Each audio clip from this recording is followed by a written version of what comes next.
Selamat datang di channel kesehatan. Kali ini kita akan membahas tentang edukasi atau pendidikan kesehatan untuk penyakit seperti tersebut. Panduan praktik klinis. Puskesmas. Dermatitis kontak alergika. 1. Pengertian, definisi.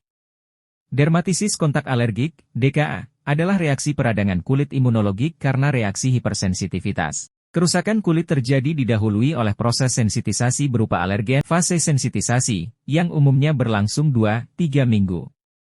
Bila terjadi pajanan ulang dengan alergen yang sama atau serupa, periode hingga terjadinya gejala klinis umumnya 24-48 jam, fase elisitasi. Alergen paling sering berupa bahan kimia dengan berat molekul kurang dari 50010 Da. DKA terjadi dipengaruhi oleh adanya sensitisasi alergen, derajat pajanan dan luasnya penetrasi di kulit. 2. Anamnesis. Keluhan kelainan kulit berupa gatal. Kelainan kulit bergantung pada keparahan dermatitis. Keluhan dapat disertai timbulnya bercak kemerahan. Penting ditanyakan adalah riwayat kontak dengan bahan-bahan yang berhubungan dengan riwayat pekerjaan, hobi, obat topikal yang pernah digunakan, obat sistemik, kosmetik. Bahan-bahan yang dapat menimbulkan alergi, serta riwayat alergi di keluarga. Faktor risiko. 1. Ditemukan pada orang-orang yang terpajan oleh bahan alergen.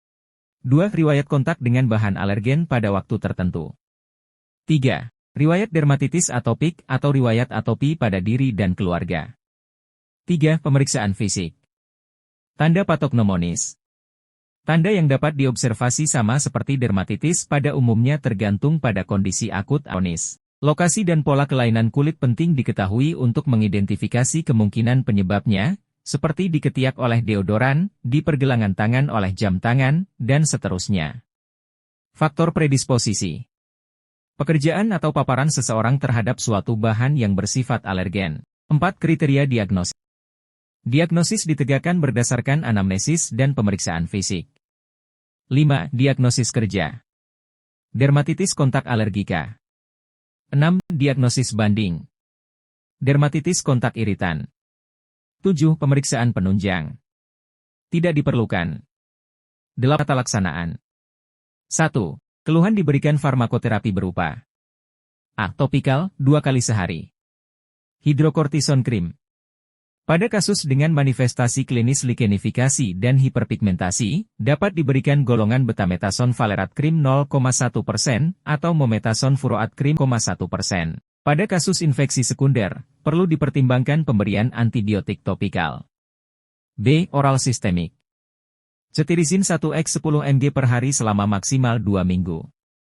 Loratadin 1x 10 mg per hari selama maksimal 2 minggu. 2. Pasien perlu mengidentifikasi fisiko. Menghindari bahan-bahan yang bersifat alergen, baik yang bersifat kimia, mekanis, dan fisis. Memakai sabun dengan pH netral dan mengandung pelembab serta memakai alat pelindung diri untuk menghindari kontak alergen saat bekerja. 9. Edukasi. 1. Konseling untuk menghindari bahan alergen saat mengerjakan pekerjaan rumah tangga. 2. Edukasi menggunakan alat pelindung diri seperti sarung tangan dan sepatu boot. 3. Memodifikasi lingkungan tempat bekerja. 10. Kriteria rujukan. 1. Apabila dibutuhkan, dapat dilakukan PET test.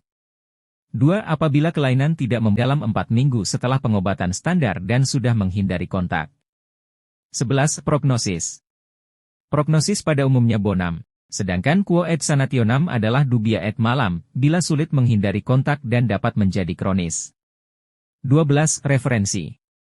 Keputusan Menteri Kesehatan Republik Indonesia Nomor HK 0202 Menkes 514/2015 tentang panduan praktik klinis bagi dokter di fasilitas pelayanan kesehatan tingkat pertama.